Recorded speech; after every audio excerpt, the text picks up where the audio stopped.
चुनाव का वर्ष है, राजनीति करना चाहते हैं लोग। थोड़ी बहुत तोड़फोड़ तो कुछ लोग भी कर लेते हैं। चुन चुन के मारूंगा, चुन चुन के मारूंगा।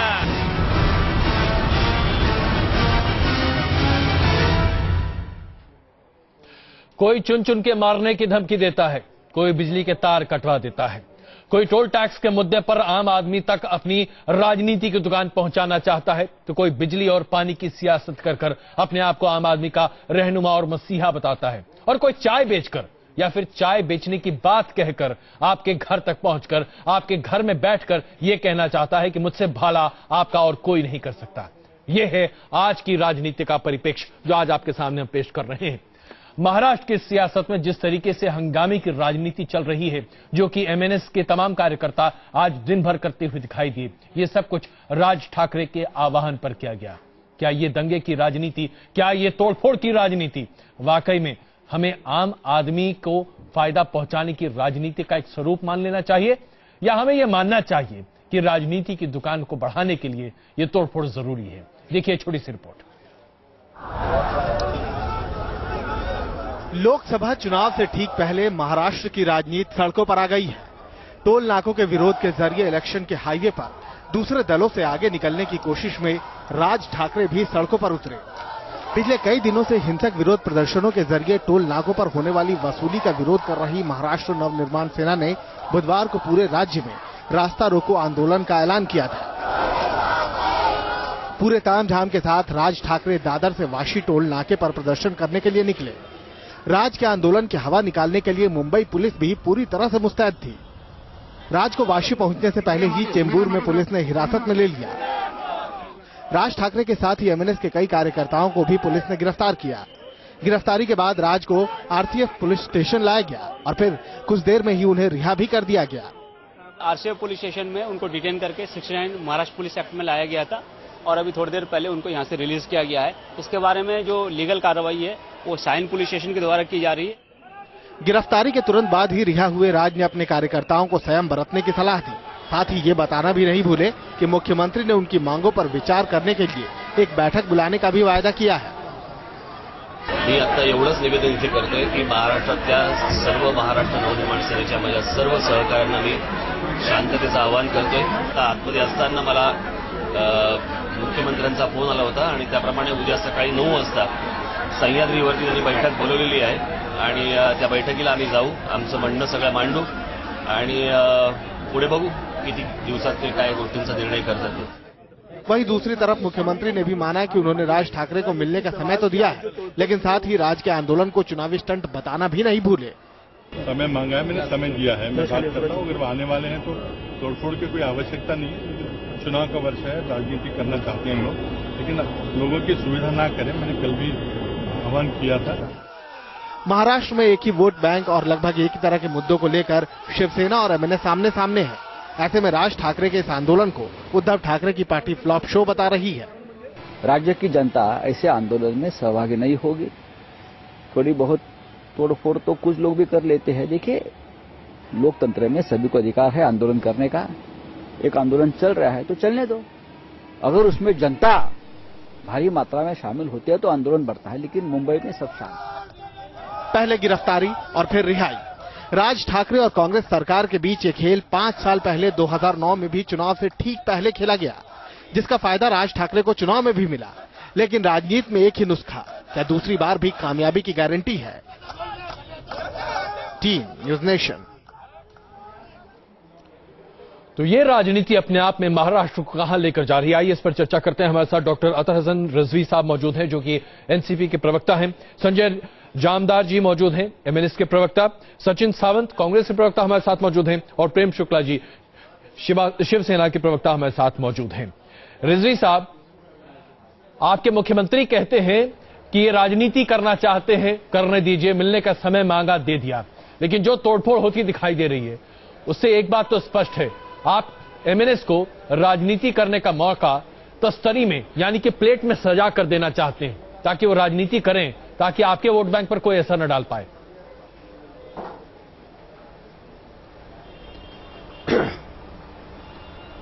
ये एमएनएस के पास कोई आने वाले इलेक्शन के लिए कोई मुद्दा नहीं है। जनता अब इन सब जो इलेक्शन गिमिक्स है जी, उससे परेशान हो गई है। हमारा जो बेसिक एक गवर्नेंस सिस्टम है कि हमने सड़कों को बनाने के लिए कॉन्ट्रैक्ट दिया और बिल्ड और ऑपरेट का जो गवर्नमेंट का और कॉन्ट्रैक्टर्स का जो कॉन्ट्रैक्ट है, उसकी वजह से तो हमारी ये सड़कें बनी हुई हैं, हमारे एक्सप्रेस हाईवेज है और ये कंसेप्ट पूरे हिंदुस्तान का है। अगर हम इन टोल नाका को डिमोलिश करेंगे और उनको फंक्शन करने नहीं देंगे तो कोई कॉन्ट्रैक्टर फ्यूचर में सामने आएगा नहीं रिजवी साहब बनाने के लिए। रिजवी साहब, लेकिन यहाँ पर जो बुनियादी नुकसान नहीं है, यहाँ पर जो सबसे बड़ा सवाल ये है कि हर कोई जानता है कि टोल नाके की राजनीति क्या है, कैसे वहां से पैसे राजनेताओं तक पहुंचते हैं और कैसे वहां पर अंडर रिपोर्टिंग होती है। अगर दिन में 1000 गाड़ियां जाती हैं तो 100 बताया जाता है। ये बात तो हम सब जानते हैं, लेकिन जाहिर सी बात है इस पर से पर्दा उठाने को कोई तैयार नहीं है। अगर राज ठाकरे जी इसको वाकई में उठा रहे हैं तो क्या आप लोग को नहीं लगता कि इस पर जांच भी करनी चाहिए? इसके ऊपर जांच करने का एक तरीका है, हमारा एक डेमोक्रेटिक सेटअप है। अगर हम हर मुद्दे को तोड़फोड़ से अगर हम शुरू करेंगे तो हमारे सिस्टम के अंदर, हमारे सिस्टम में तो जंगल राज हो जाएगा। हर इशू के ऊपर हर पॉलिटिकल पार्टी जो अपने आप को थोड़ा बहुत प्रोमिनेंस में इलेक्शन के पहले लाना चाहती है, नहीं, इलेक्शन के ये 2 साल से ये मुद्दा उठा रहे हैं। जनता इसको देख के खुश नहीं होती। रिजवी साहब, ये मुद्दा 2 साल से एमएनएस उठा रही है, इस बात पर कम से कम उन्हें आप किसी भी तरीके से नकार नहीं सकते। संजय जी, क्या आप लोगों को नहीं लगता कि राज्य सरकार दरअसल इस पूरे मामले पर ध्यान देना ही नहीं चाहती है? यहां पर आप सही हैं, तोड़फोड़ की राजनीति अलग है, जो जंगल राज की बात कह रहे हैं रिजवी साहब, आपकी प्रतिक्रिया क्या है इस पर?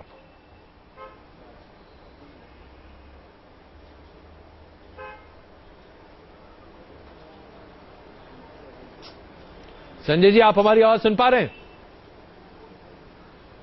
ऐसा लगता है कि संजय जी तक अभी सुन रहे जी। संजय जी, अभी आपने सुना होगा कि रिजवी साहब जो कि एनसीपी के प्रवक्ता हैं, उन्होंने साफ तौर पर कहा कि आप जंगल राज को बढ़ावा दे रहे हैं। ये बात सही है कि टोल नाकों पर धांधली होती है, हर कोई जानता है इसको, लेकिन आपके मुद्दे को उठाने के तरीके को लेकर सवाल है।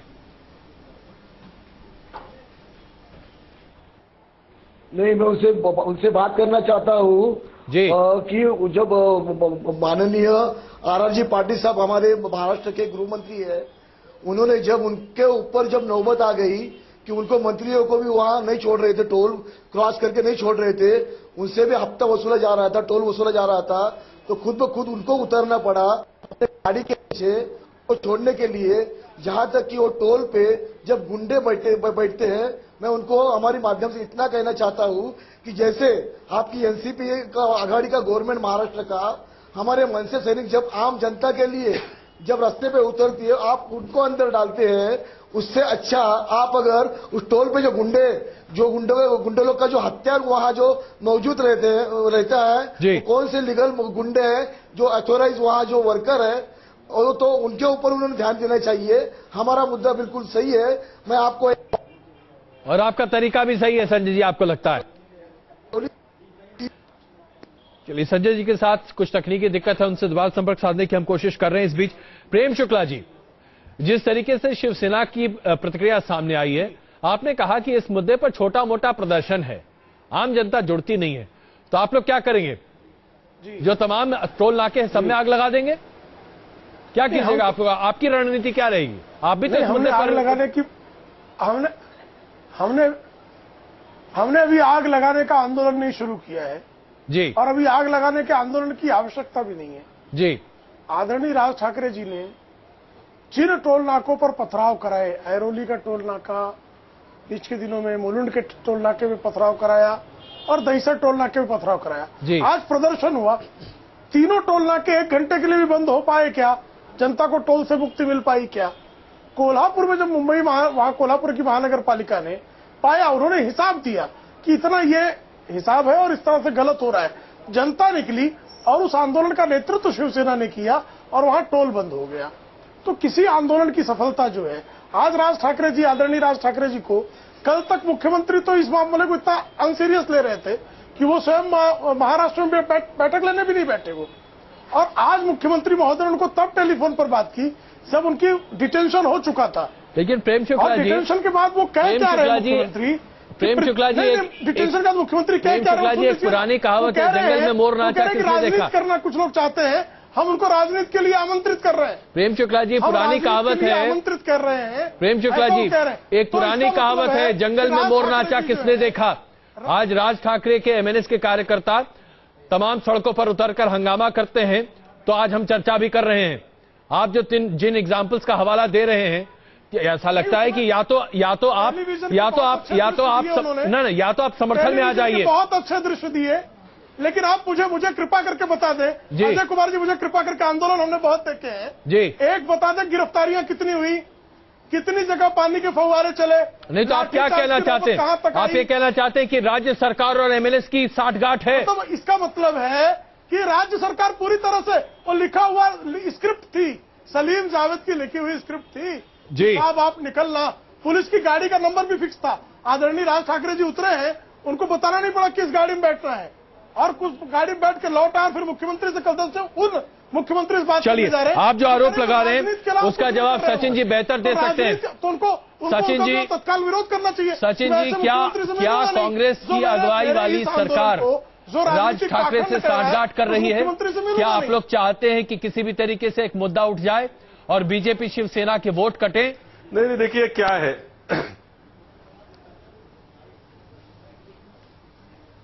देखिए बीजेपी शिवसेना का कोई अस्तित्व महाराष्ट्र में नहीं रह रहा है। इसी वजह से जो भी अभी टोल के मुद्दे के ऊपर उनकी जो पॉलिसी नीतियां आ रही है कि टोल मुक्त महाराष्ट्र करेंगे, और उसी को गडकरी खुद, मतलब उनके ही पार्टी के नेता, बीजेपी के नेता उसको नाकार रहे हैं।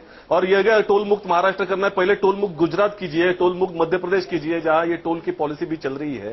देश को किस तरह से पीछे लेके जाना है या महाराष्ट्र को किस तरह से पीछे लेके जाना है, इसी बारे में ये सोच सकते हैं। जम्मू और कश्मीर से तुलना नहीं की जा सकती ना। इसका चेहरा पूरी तरह से उजागर हो चुका है। लेकिन प्रेम जी जरा सुनिए, सुनने की आदत नहीं है आप लोगों को, सुनना भी आवश्यक होता है ये डेमोक्रेसी में। नहीं, बहुत आदत है, बहुत बेहतरीन।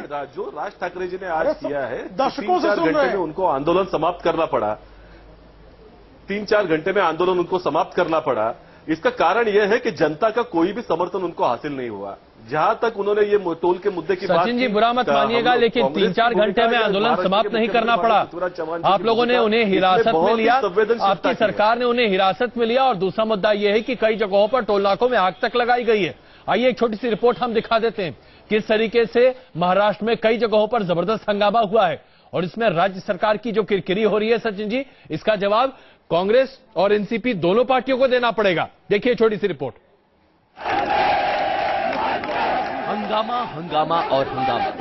राज ठाकरे की हंगामा पॉलिटिक्स उफान पर है। टोल वसूली के खिलाफ एमएनएस कार्यकर्ताओं का तांडव महाराष्ट्र की सड़कों पर इसी अंदाज में दिखाई दिया। राज ठाकरे के रास्ता रोको आंदोलन की आग में पूरा महाराष्ट्र दिन भर जलता रहा।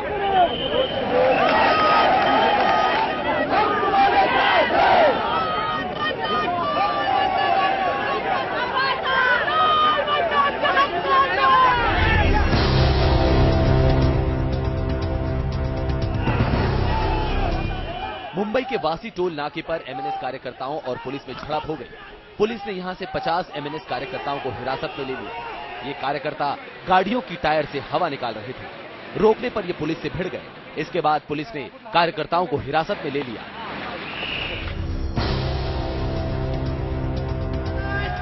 ये तस्वीर औरंगाबाद की है, जहां एमएनएस कार्यकर्ताओं और पुलिस के बीच तीखी झड़प हुई। यहां सैकड़ों की संख्या में एमएनएस कार्यकर्ताओं ने सड़क पर जाम लगाने की कोशिश की। इसको तितर-बितर करने के लिए पुलिस को लाठीचार्ज का सहारा लेना पड़ा।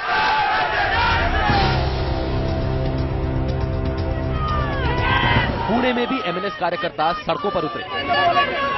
मुंबई पुणे एक्सप्रेसवे के टोल नाके पर एमएनएस कार्यकर्ताओं ने हंगामा किया। कुछ एमएनएस कार्यकर्ताओं ने पुलिस से हाथापाई भी की। कई गाड़ियों के टायरों की हवा निकाल दी गई। पुलिस ने कई कार्यकर्ताओं को हिरासत में ले लिया। वो पैसा शासकीय तिजोरी में जाना चाहिए, वो मंत्री के घर पे जा रहा है, वो बंद होना चाहिए।